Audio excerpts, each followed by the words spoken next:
नमस्कार। मैं डॉक्टर वासुदेव शेट्टी, महारानी महिला विज्ञान कॉलेज मैसूर में हिंदी विभाग में सह प्राध्यापक हूँ। इस समय मैं हिंदी साहित्य क्षेत्र के दिग्गज लेखक हरिवंश राय बच्चन द्वारा लिखित जाल समेटा कविता पर प्रकाश डालना चाहता हूँ।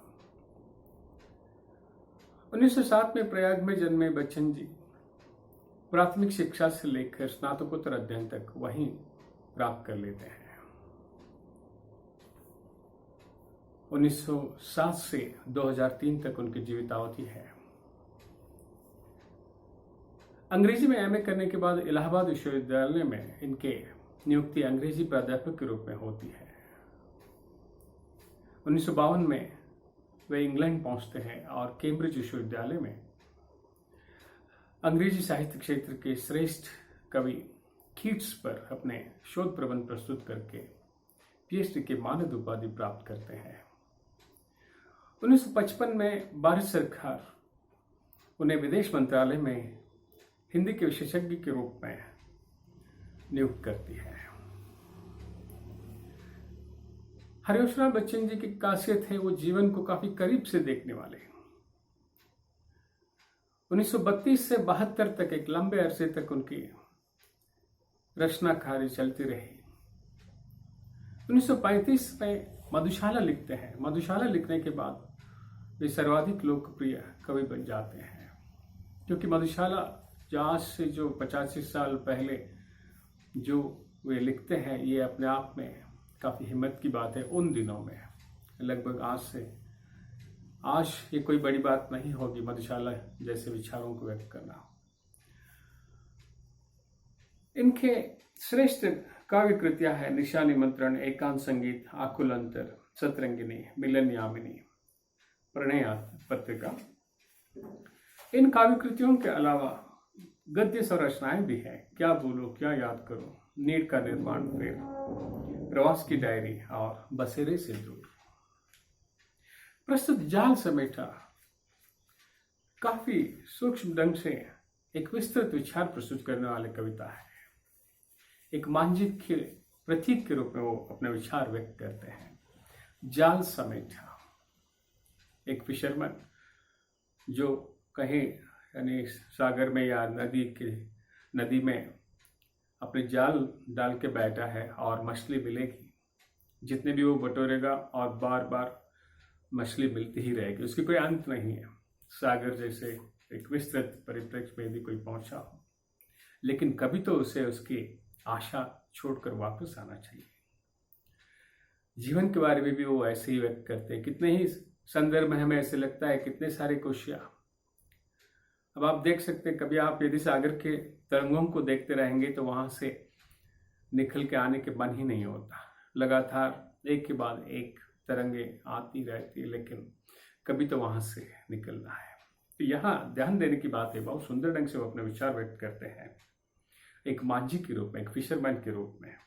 जाल समेटा करने में भी समय लगा करता है मांझी। समय लगता है, तुरंत नहीं हो सकता। इसलिए वो कहते हैं वास्तविकता के काफी करीब चित्रण है।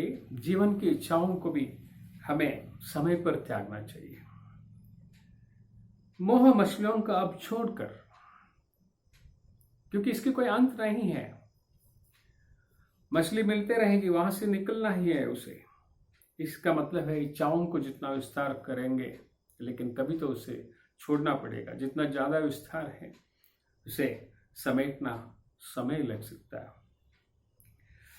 सिमट गई किरणें सूरज की, सिमटी पंखुड़ियां पंकज की, दिवस चला क्षिति से मुंह थो। सूरज चला जा रहा है, रात के करीब, अब थोड़ी देर में। कमल के पंखुड़ियां भी सिमट गई। जैसे सूरज का प्रकाश नहीं तो कमल के क्या दशा होता है आप सभी जानते हैं। सूरज के साथ साथ वो खिलती है, और सूरज नहीं है तो और वो भी काफी आश्चर्य की बात है। वो तिमिर उतरता है अंबर से, आकाश से रात उतरती है, अंधेरा आकाश की उतरी, और एक पुकार उठी घर से, खींच रहा कोई बेजोर। घर से पुकार आ रही, घर में पहुंचना है। ऐसा नहीं है कि क्योंकि रस्सी से कोई खींच रहा है, ऐसे नहीं, बिना रस्सी का, लेकिन वहां पहुंचना है तो घर के पुकार आ गई है क्योंकि रात हो रही है। जैसे हर कोई सुबह अपने घर से निकलते हैं और रात में अपने अपने घर पहुंचते हैं। जब बिना जो दुनिया जगती है वह सोती, उस दिन की संध्या भी होती है, जिस दिन का होता है बोर यानी सुबह। दिन रात जो है ये प्रकृति का नियम है, जैसे दिन होती है रात होती है, ये लगातार इसकी प्रक्रिया चलती रहती है। नींद अचानक भी आती है, सुध बुध सब हर लेती है, गठरी में लगता है चोर। यदि हम वक्त पर ये सब बंदोबस्त नहीं करेंगे तो सहज प्रक्रिया है, कभी तो थकावट महसूस होगी ही, आंख बंद करेंगे ही थोड़ी देर के लिए सही, और आप इतने मेहनत करके जो बटोर के रखे हैं कोई चोर के हाथ लग सकता है। तो इसलिए काफी सुंदर ढंग से वो कहते हैं, वक्त पर नहीं निकलेंगे तो सहज प्रक्रिया के अनुसार गहरी नींद तो आएगी ही और सब चोर के हाथ में चली जाएगी। अभी भी प्रकाश है, समय है, अपना सामान बटोर लो। अभी क्षितिज पर कुछ कुछ लाली, जब तक रात न गिरने वक्त गिरती काली, उठ अपना सामान बटोर। पता चलता है सांझ और रात के बीच का जो समय होता है उसमें तुम अपने सामान बटोर लो। जाल समेटा करने में भी वक्त लगा करता है मांझी, मोह मछलियों का अब छोड़।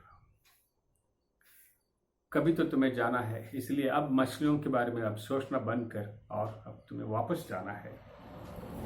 जाल समेटने के लिए भी समय लगता है। कितने सुंदर रंग से कहते हैं। आप किसी भी बड़े बड़े दुकानदार को देखेंगे, जितना बड़ा होगी तो उसे बंद करने में वक्त लगेगी, जितना छोटा होगा और वो तुरंत एक क्षण में बंद करके दौड़ सकता है, भाग सकता है।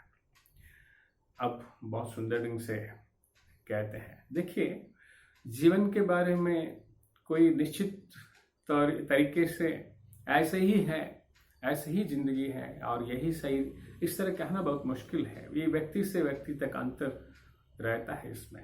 तो ये यहाँ अब हरिवंश राय बच्चन कहते हैं, मैं भी कुछ कागज पन्ने इधर उधर, मेरे भी कागज पन्ने इधर उधर है, फैले हैं बिखरे हैं, कवि हैं।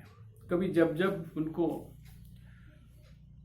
उनके दिमाग में जो नए विचार कौन थे स्पष्ट होता है, तुरंत वो कुछ लिखते हैं, कभी वो भूल ना जाए। ऐसे बहुत सारे लेखकों के बारे में मैं अध्ययन करते समय वो देख लिया।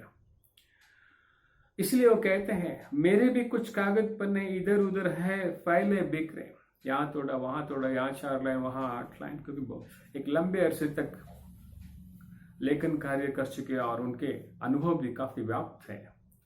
भारत तथा विदेशों में, वो भी ब्रिटेन में, इंग्लैंड में रहकर आए हुए वो व्यक्ति, तो सचमुच ही उनके अनुभव का क्षेत्र काफी व्याप्त है।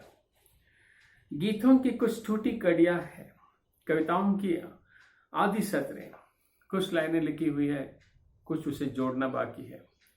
और काव्य रचना के क्षेत्र में अक्सर एक बात ध्यान देने वाली होती है, तो उसका एक रिदम, एक लय होती है। तो इसलिए वो कहते हैं, इधर उधर खड़ियां अभी भी बाकी है, कविताओं की आधी सतरें मैं भी रख दूं, सबको जोड़, अब मुझे भी छोड़ना है। आखिर कब तक मैं ये काम करूंगा, करना है ही, लेकिन उसका भी एक अंत है।